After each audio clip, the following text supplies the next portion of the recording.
fucking gank city, man. What the fuck? For fuck's sakes, dude. Fuck me. I am not a fan of this level. Game's dog shit. Next. Nah, just kidding. That was just a joke from my Twitch chat, which, speaking of, I can't properly discuss Dark Souls 2 without discussing the circumstances under which I played the game. I'm currently playing through all the Soulsborne games, and I recently beat Demon Souls and Dark Souls. I've been playing each game exclusively on stream, so even though my playthroughs are blind and mostly spoiler free, I'm also not experiencing the games in a fully blind playthrough. For instance, if I'm stuck on a part, I will ask my chat for assistance, or if there's an illusory wall nearby, they will usually chime in and tell me to go back and open it. This was very handy for finding a couple well-hidden bonfires, which definitely helped to make my playthrough a little more streamlined. Especially for finding the bonfire and the drop-down ledges in the Black Gulch. I don't know if I would have found those things on my own since it's dark and hard to see down there. For the most part, I am good about fully exploring areas, but this game has some very well hidden secrets. Additionally, towards the end of the game, I needed a bit of guidance as I wanted to fight every single boss before rolling credits, so them directing me on how to find bosses like Dark Lurker, for instance, was a huge help. So a massive thanks to my chat, especially I Love Time Gating, who showed up for every single stream and helped me a ton along the way, but without telling me how to play. He was just there to offer a hand if I needed it. So massive thank you to him and the rest, you know who you are, 35, Zirzi, and the others. So on to the review. As mentioned, I was fresh off the heels of playing Demon Souls, which I really didn't vibe with, and Dark Souls, which I fucked with heavy. And Dark Souls 2 being somewhat of a black sheep of the Dark Souls games, I figured it could really go either way. But as I always do, I went in with an open mind, and you know what? I think the hate for this game is overblown. In fairness, I am not an ingrained member of the Soulsborne community, so I don't really know what it is that people hate about this game so much. I just know that the general sentiment around this game is it's the least beloved of the three. That being said, a lot of my chatters are big DS2 enjoyers for reasons such as New Game Plus being great, or that they love to invade. Some love the power stancing, which was implemented in this game, and while I personally didn't experiment with it much at all, I think it's an important thing to acknowledge. This game takes a lot of swings, and while some may be misses for fans of other FromSoft games, you have to respect the willingness that the team had to try new things. For instance, this game has my favorite healing mechanic of all the games I've played thus far. Demon Souls Healing Grass being a consumable item is utter dog shit for game balancing. In the early game, it slowed down my exploration tremendously because I was poor as hell on my consumable healing sources, but by the end of the game, I literally first tried the final boss by just healing my way through it on my first attempt. Dark Souls then introduced the Estus Flask, which I liked way more. You could also get a bunch more flasks by kindling your bonfire with humanity, which was somewhat OP. Going from 5 to 10 to even 15 flasks could make certain boss fights much easier. And the cost to do it was fairly negligible, at least in the late game when you probably had lots of humanity souls. So in Dark Souls 2, they handled it differently. You level up the amount of Estus Flasks you get throughout the game by finding upgrades and taking them to a vendor, and you can also level up the effectiveness of these heals by burning Sublime Bone Dust at the bonfires. So you get more flask uses as well as stronger flask uses as you play the game. You can also find life gems throughout the game, which are consumable items that can give you a bit of healing as well. I found these to be very valuable a few times through my playthrough where I had been out adventuring for a while and I was out of Estus Flasks, but hadn't found a bonfire yet. These allowed me to stay in explore mode until I found the next bonfire, or the odd time they even helped me clutch up a boss fight when I would have been dead otherwise. I absolutely love the balance that they struck in Dark Souls 2 with this very important mechanic. I think it's the best balance of the games that I've played so far, and I hope it continues in future installments. Speaking of exploration, I was delighted to see some of my favorite elements from Dark Souls return in Dark Souls 2. First off, I love the interconnected world of Dark Souls. The level design is top tier. In Dark Souls 2, they do have some clever connection points to other areas within a biome, but the biomes themselves aren't nearly as interconnected. Rather, they just sort of branch off from your central safe zone in Majula. So while the levels have some designs of that classic interconnectedness of the original, the greater world is not as intertwined. This isn't exactly a knock on the game, more just an observation. It's just different, and while I loved how tightly designed the first game was, I still appreciate the level design in this game. It has elements clearly designed to frustrate you, but again, they developed on the Dark Souls philosophy of giving players the ability to choose where to go when they venture out. You can head down a few different pathways from Majula at the start of the game, and you're pretty free to explore at your own pace. There are some areas locked behind progression, such as the doors that you need to open with the King's Ring, or the well that you need a bunch of health and a special ring to survive the drop down into, but for the most part, the game doesn't hold your hand and just lets you explore wherever you want to go. Speaking of exploration, the game also implements fast travels between bonfires from the outset of the game, and you can fast travel to any bonfire. Personally, I really like this. While I did love that Dark Souls forced you to explore and learn the map, I also really appreciate fast travel being an option right from the start of the game. In Demon Souls, I absolutely despise the runbacks because that was honestly all the game really had. The level design was specifically tailored for you to get ganked and have to fight your way through enemies to get by. I think it was just dog shit design, where in Dark Souls, yes they did have challenging runbacks, but you could run the gauntlet without being forced to fight the enemies. Thankfully, in Dark Souls 2 they adopted the Dark Souls philosophy and not Demon Souls. Yes, this game does have some shitty runbacks, but nothing on the level of Demon Souls. I could blitz my way back to Suralan if I wanted to. My first time in every area, I would slowly and methodically take out every enemy and explore each area. But once I realized it was a boss fight, I did not want to take out 20 enemies over and over again. I got all the collectibles, explored all the secrets, so after that, I just wanted to fight the boss. Guardian Dragon is another one with a tough runback, but the game gives you the freedom to rip past all the enemies, and if your movement is good enough, you can trim like a 15-minute runback if you kill all the enemies, down to just a minute or two by utilizing good movement and techniques to cruise by the enemies. This is a crucial difference from Demon Souls, where the runbacks require you to fight enemies head-on, because they intentionally design them on tight walkways and narrow corridors where the only option is to go through and not around, which, as I stated in my review ad nauseum, is boring and tedious and not fun or engaging. Yes, I can take low tier enemies out all day long, but this just serves to pad out the playtime, rather than to actually challenge the player. And then when you inevitably take damage from fighting all these enemies, you're using up your consumable healing resources. Again, I just hated that design. In Dark Souls 2, I had heard about the horrors of the Shrine of Amana, but to me, the area is greatly over-criticized. It's a beautiful area from a visual perspective, and while yes, the enemies are a bit egregious, it's not overly difficult. The magic caster's range is a little much, but the projectiles can be dodged easily enough, and the guys who pop out of the water are annoying because you can't see the threat coming, but the game does do a good job of indicating their presence with sound cues. So while they might catch you off guard initially, they aren't that bad to manage on repeat run-throughs. I should also mention that I played the original version with all DLC and not the Scholar of the First Sin version. I've heard there are some differences between the two with enemy placements, so maybe Shrine of Amana is harder in Scholar, but in the OG version, I didn't find it too painful. It's more just a test of patience than a skill check. It's the one area that sort of reminded me of Demon Souls runbacks, just because you pretty much have to take out all the enemies as the water slows you down too much to properly run by the enemies. So it does sort of force you to deal with everything, which I definitely don't love. But the area is not overly long, there are sufficient bonfires, and the enemies are easy enough to deal with, that this late into the game, it's not nearly as bad as people make it out to be. Oh, nice! I can't go through this wide-ass gap? Oh, now I can.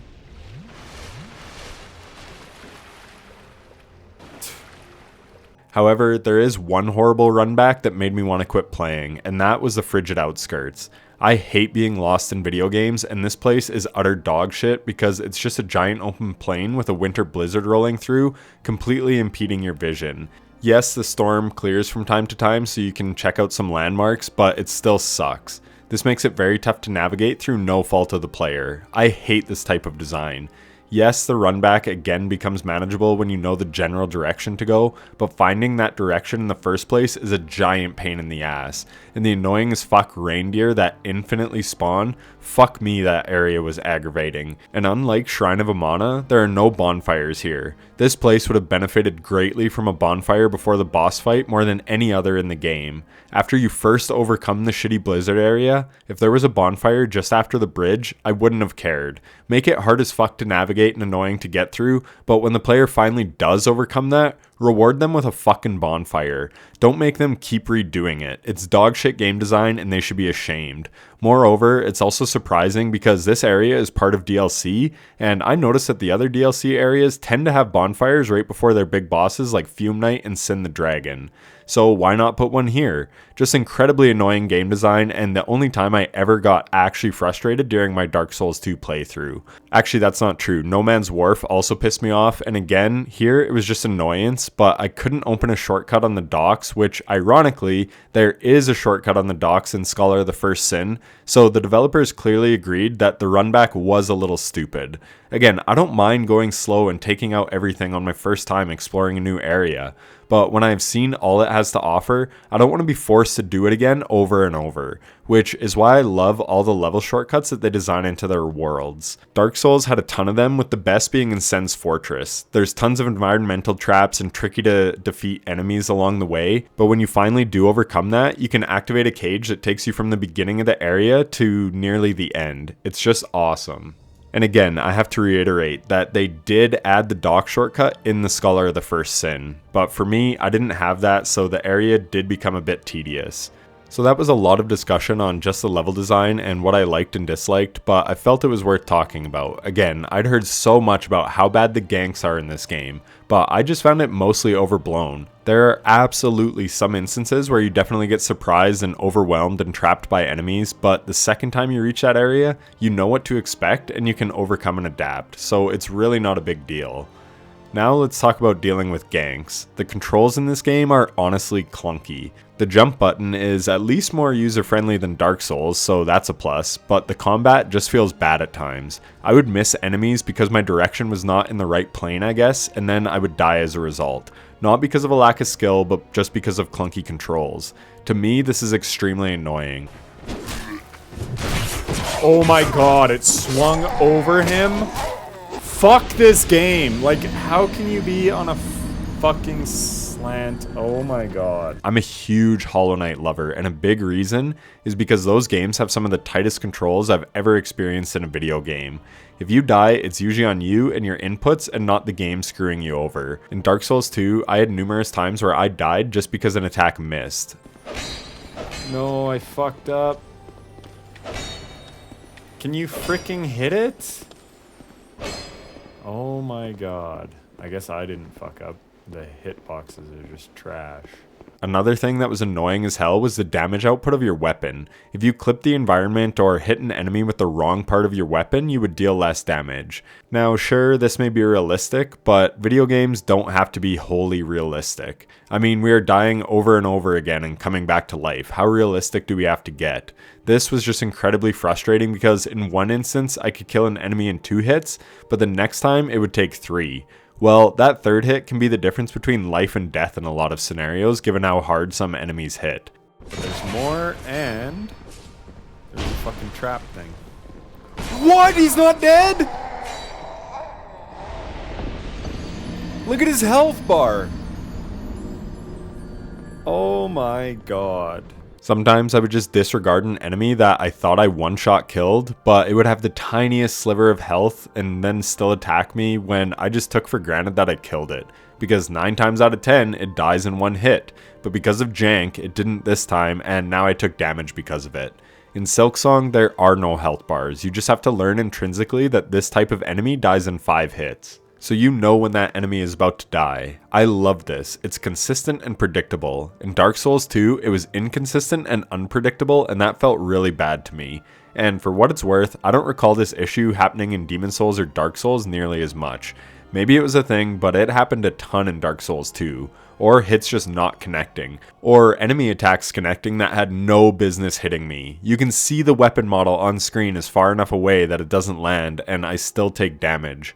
My chat often would just laugh at the hitboxes, so it's a known thing, and the attacks not landing has something to do with an 8-direction moveset instead of full 360 or something. I don't really understand the ins and outs of the attack animations or how it all works, but I have played video games all my life and I can tell you it's just very frustrating when an attack misses even though you did everything right. So from a gameplay and control perspective, the gameplay definitely felt clunky in a bad way. Obviously, I adapted to this and dealt with it when it happened. I mean, you just have to adapt to the game that you're playing, but it doesn't mean it wasn't annoying every time that it happened. I mentioned the level design and interconnectedness, but I didn't talk much about the actual environments themselves. Once again, Dark Souls 2 knocks it out of the park in this aspect.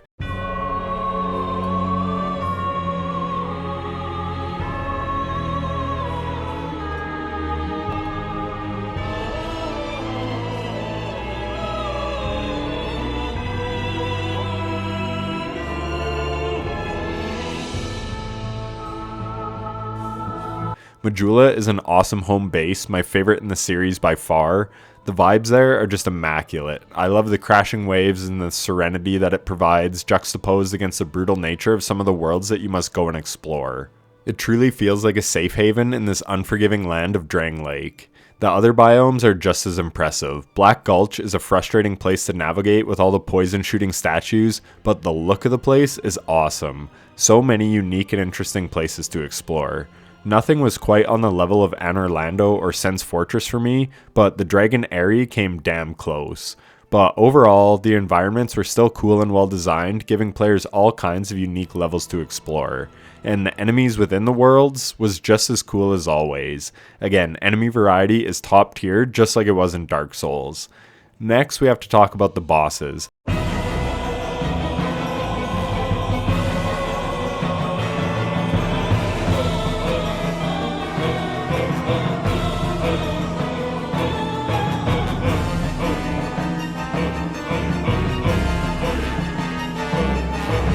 Honestly think this game did it better than Dark Souls 1, though the DLC did do a lot of the heavy lifting. I'm still waiting to be truly tested by a Souls boss, though I hear Dark Souls 3 is where that really ramps up, but Dark Souls 2 has some pretty awesome boss fights, and they have a lot of them. The base game has 32 and the DLC adds another 9 for a total of 41. As someone whose main reason for playing these games was to fight hard bosses, this is a huge W in my books. For comparison, Dark Souls 1 had 22 in the base game and 4 in the DLC. Now, I know quantity does not equal quality, and this game definitely has some stinkers, but so did Dark Souls 1. But I would argue that Dark Souls 2 has more quality bosses in total than Dark Souls 1. I should also mention that I've platinumed Sekiro. That was the first game I ever played by FromSoft. I played it a year ago and beat it 5 times. So my expectations for challenging boss fights is pretty high. In Dark Souls 2, there were still a lot of bosses that I first tried, something that basically never happened in Sekiro, as that game requires you to learn every boss fight, as you can't really just overpower them. The downside to this is I missed some of the unique attacks that the bosses apparently do. I didn't get to see the whole Old Iron King moveset because I smoked him too quickly, and same goes for the Looking Glass Knight. But I gotta say, the Looking Glass Knight was such an epic boss, even though I only got to fight it once. But the whole design of the boss is cool as hell. The arena and the rain and lightning around you. Admittedly, I do love storms, so maybe that's why I liked it so much, but the vibes of that boss were just awesome. In Dark Souls 1, Ornstein and Smo and the Bell Gargoyle fights had great aura, and Chaos Witch Quelaag was super cool, but outside of them, I thought the boss fights left a lot to be desired. I also did love Manus and Artorias in the DLC, but I think FromSoft upped their game in Dark Souls 2.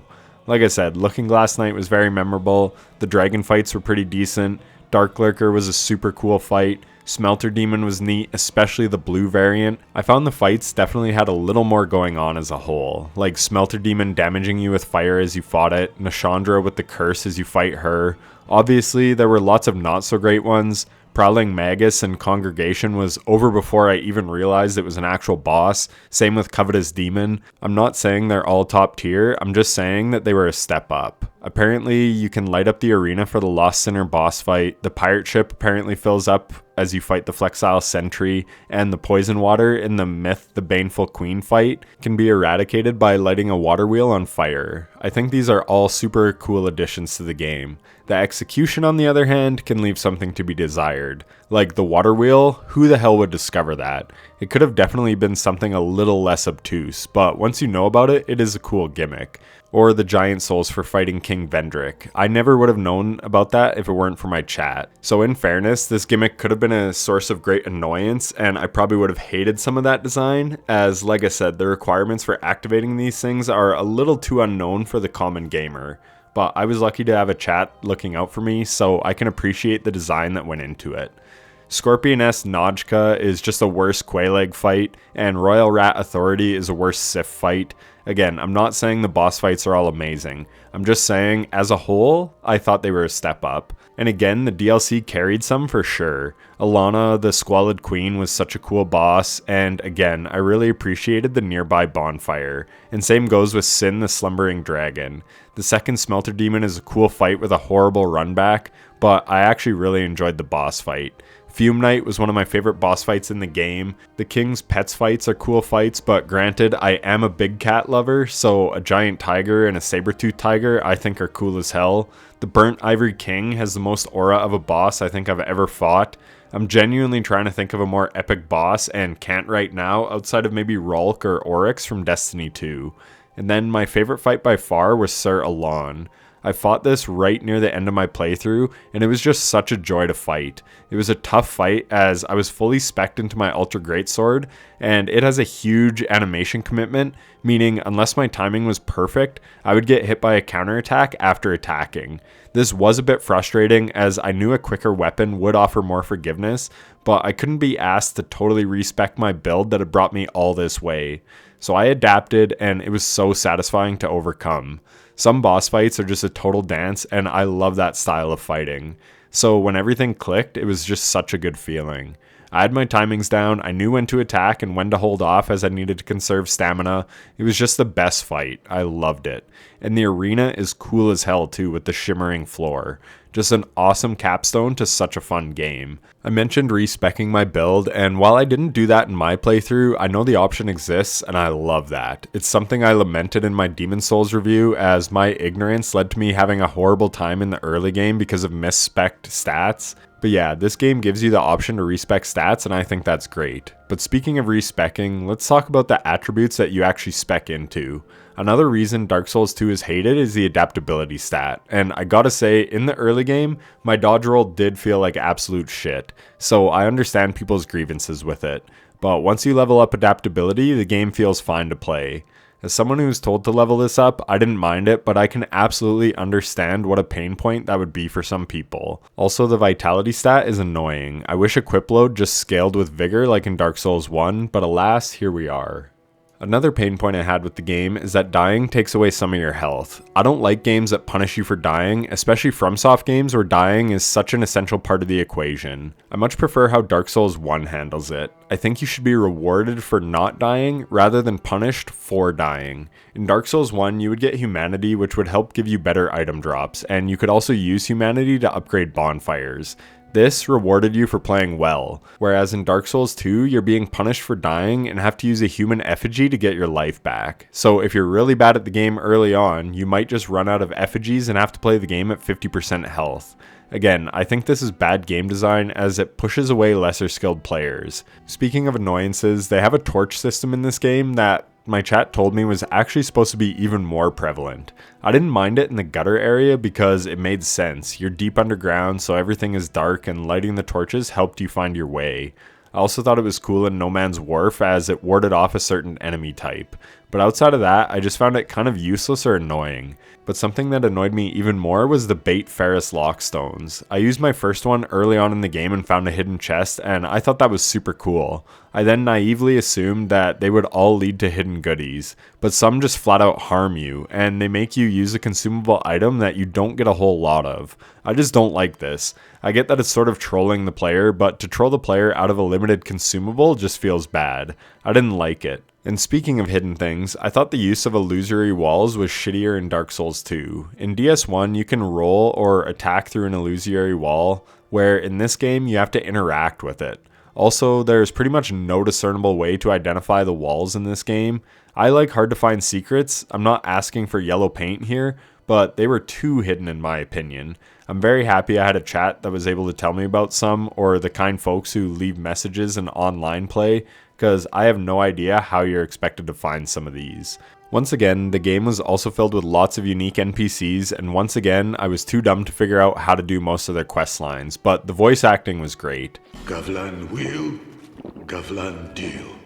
Crafting boss weapons is also way more streamlined than in Dark Souls 1, and again, while I stuck with the Ultra Greatsword through most of my playthrough, I'm thankful that it's so easy to craft the boss weapons in this game. Some bosses even have numerous weapons, but you can use bonfire aesthetics to just make one area of the game tougher, essentially making it like a new game plus area, but it allows you to farm souls from a certain boss. This is top tier game design in my opinion, and if I wasn't moving on to play all the other games in the Soulsborne franchise, I would absolutely go back and farm my favorite bosses just to fight them again, or to craft their weapons.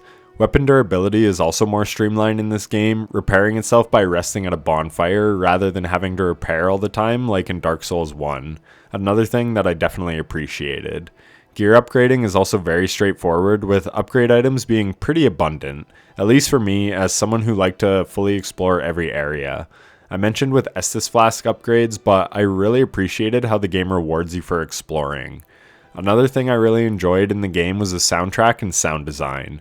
Once again, FromSoft nails the moody vibes, and the sound is a big part of that. Majula is so peaceful and serene, where other areas are clearly meant to make you feel on edge. I also mentioned in Shrine of Amana how they give you sound cues that the water monsters are coming at you, but by and large, the sound design really adds to the game. Whether it be a boss attack being telegraphed not only visually but with a sound cue, or just the weightiness of your sword smacking enemies or anything else, it all just fits with the game, so well done there.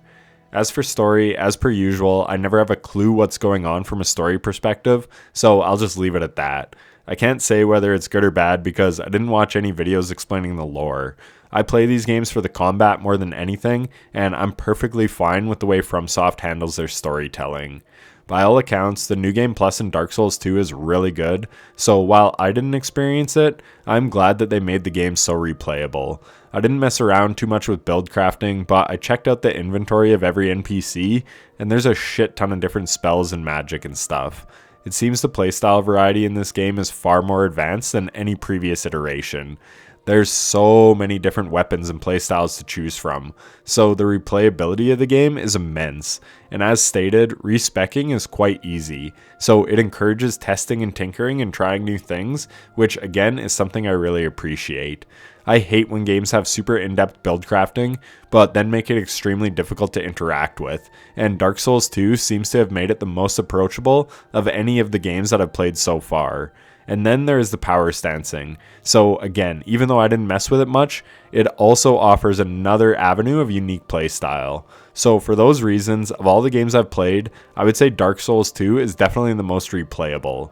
I would definitely be interested in replaying it personally, but for now, I'll be on to Dark Souls 3 next. And if you want to watch me play that, then be sure to check me out on Twitch at It'sSizzle7, where I'll be starting as soon as I finish this review. I also have a community Discord where we talk about all things gaming, so join that as well. Like and subscribe if you enjoyed the video, and leave a comment with your thoughts on Dark Souls 2. Personally, I think it's a lot better than people give it credit for, and the pain points, while valid, are overblown. Runbacks weren't as bad as I was expecting, and neither were the ganks. But people like to be hyperbolic on the internet, so here we are. Or maybe they just need to get good. And the clunky controls, again, are totally valid, but nothing you can't overcome. All in all, I'm happy to say that I enjoyed Dark Souls 2, and I'm looking forward to Dark Souls 3.